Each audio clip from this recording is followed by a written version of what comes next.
শেখ হাসিনা বলছে এই যে সামনে নির্বাচন, এই নির্বাচনে যদি আওয়ামী লীগ সহ সকল প্রধান দল অংশগ্রহণ না করে তাহলে নির্বাচন অংশগ্রহণমূলক হবে না।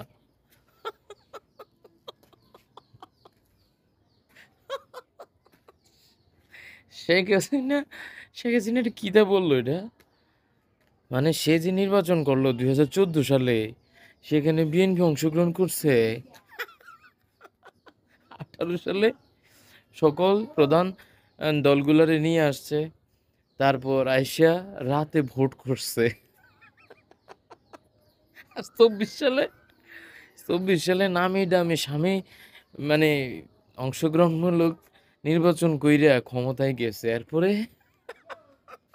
পালিয়ে গেছে। এখন পালানো থাকা অবস্থায় সে বলছে আওয়ামী লীগ সহ সকল প্রধান রাজনৈতিক দল অংশগ্রহণ না করলে নির্বাচন অংশগ্রহণমূলক হবে না।